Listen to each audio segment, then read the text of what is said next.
नमस्ते दोस्तों। मैं हूं मायरा, 28 साल की एक साधारण सी लड़की जो दिल्ली की चमक धमक में रहती है। मेरा रंग हल्का गेहुआ और मेरी आंखें, जैसा लोग कहते हैं, किसी को भी अपनी गहराई में डुबो सकती हैं।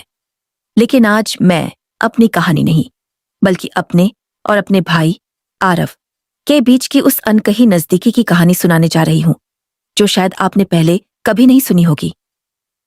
ये कहानी है प्यार, विश्वास और उन अनकहे जज्बातों की जो दो दिलों को जोड़ते हैं, भले ही दुनिया उन्हें सिर्फ भाई बहन के रिश्ते में देखे।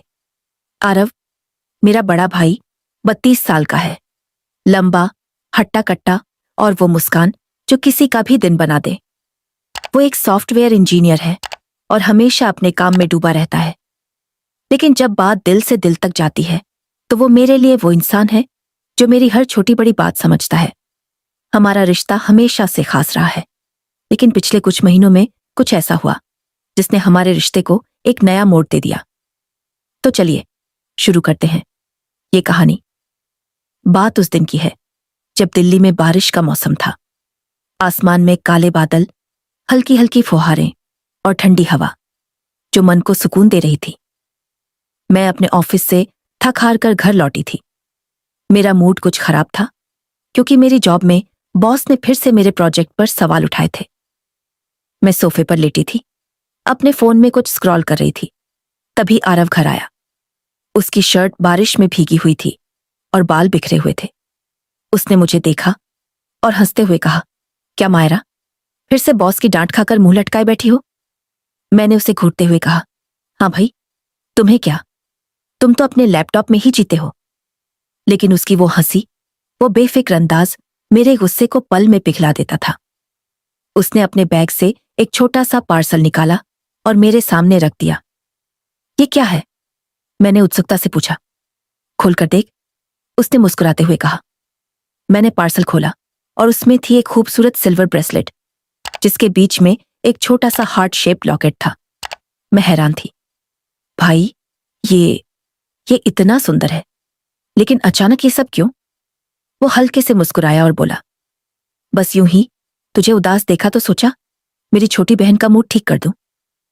उसकी इस बात ने मेरे दिल को छू लिया। मैंने उसे गले लगाया और कहा, तुम सच में बेस्ट भाई हो। उस दिन के बाद मैंने और आरव ने एक दूसरे के साथ ज्यादा वक्त बिताना शुरू किया। हम दोनों साथ में कॉफी पीने जाते, पुरानी यादें ताजा करते और कभी कभी देर रात तक मूवीज देखते। लेकिन एक दिन कुछ ऐसा हुआ जिसने हमारे रिश्ते को एक नया रंग दे दिया। वो एक रविवार की शाम थी। मम्मी पापा किसी रिश्तेदार के यहाँ गए थे और घर में सिर्फ मैं और आरव थे। मैं किचन में कुछ बना रही थी और आरव लिविंग रूम में टीवी देख रहा था। अचानक बिजली चली गई। चारों तरफ अंधेरा छा गया और मैं डर के मारे चीख पड़ी। भाई, ये बिजली कब जाएगी? मैंने डरते हुए कहा।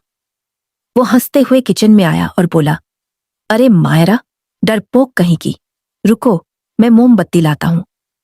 उसने जल्दी से एक मोमबत्ती जलाई और मेरे पास आकर खड़ा हो गया। मोमबत्ती की हल्की सी रोशनी में उसका चेहरा और भी आकर्षक लग रहा था। उसने मेरी तरफ देखा और कहा, तू सच में बहुत डरपोक है, लेकिन प्यारी भी उतनी ही। मैं हल्के से शर्मा गई और बोली, हाँ हाँ, बहुत तारीफ मत करो। लेकिन उसकी आंखों में कुछ था जो मैंने पहले कभी नहीं देखा था। वो नजर, वो गर्माहट, वो कुछ अनकहा सा। मैंने उस पल को हल्के में लिया, लेकिन मेरे दिल में कुछ हलचल सी होने लगी थी। कुछ दिन बाद आरव को एक बिजनेस ट्रिप के लिए मुंबई जाना था। उसने मुझे बताया कि वो 1 हफ्ते के लिए जा रहा है। मुझे नहीं पता क्यों, लेकिन मुझे उसका जाना बिल्कुल अच्छा नहीं लगा।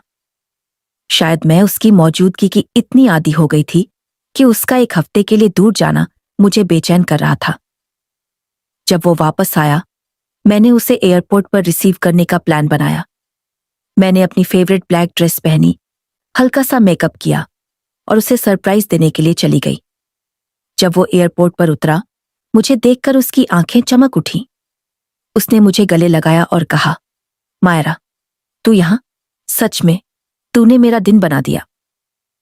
उस रात हमने एक रेस्टोरेंट में डिनर किया। बातों बातों में उसने मुझे बताया कि मुंबई में उसे मेरी बहुत याद आई। तू नहीं थी तो सब कुछ अधूरा सा लग रहा था, उसने कहा। मैंने हंसकर टाल दिया, लेकिन मेरे दिल में एक अजीब सी हलचल थी। क्या ये सिर्फ भाई बहन का प्यार था या कुछ और? एक दिन हम दोनों घर की छत पर बैठे थे। रात का समय था, आसमान में तारे चमक रहे थे और ठंडी हवा चल रही थी। मैंने अपनी शॉल कसकर लपेटी और आरव की तरफ देखा। वो मुझे देख रहा था, लेकिन इस बार उसकी नजरें कुछ और कह रही थीं। मायरा, उसने धीरे से कहा, तुझे कभी ऐसा लगा कि कुछ रिश्ते सिर्फ नाम के लिए नहीं होते, कि वो उससे कहीं ज्यादा गहरे होते हैं? मैंने उसकी बात को समझने की कोशिश की, लेकिन मेरे दिल की धड़कन तेज हो रही थी। क्या मतलब, भाई? मैंने पूछा। वो हल्के से मुस्कुराया और मेरे करीब आया। मायरा, मैं तुझसे कुछ कहना चाहता हूं। मैं जानता हूं कि ये गलत लग सकता है, लेकिन मैं तुझसे सिर्फ एक बहन की तरह नहीं, बल्कि उससे कहीं ज्यादा प्यार करता हूं। उसके शब्द मेरे लिए बिजली की तरह थे। मैं हक्की बक्की रह गई। मेरे मन में सवालों का तूफान उठ रहा था। क्या ये सही था? क्या मैं भी यही महसूस करती थी? लेकिन उसकी आंखों में वो सच्चाई थी जो मुझे अपने दिल की बात सुनने पर मजबूर कर रही थी। मैंने धीरे से कहा, भाई, मेरा मतलब, आरव, मुझे समय चाहिए। ये सब इतना अचानक है। उसने मेरे हाथ को धीरे से पकड़ा और कहा, मायरा, मैं इंतजार करूंगा, लेकिन ये सच है कि तू मेरे लिए हमेशा से खास रही है। उस रात के बाद मेरे और आरव के बीच कुछ बदल गया। हम दोनों एक दूसरे के और करीब आ गए, लेकिन साथ ही एक डर भी था, दुनिया का डर, समाज का डर। हमने फैसला किया कि हम अपने रिश्ते को सिर्फ अपने तक रखेंगे। हमारी मुलाकातें अब और भी खास हो गई थीं।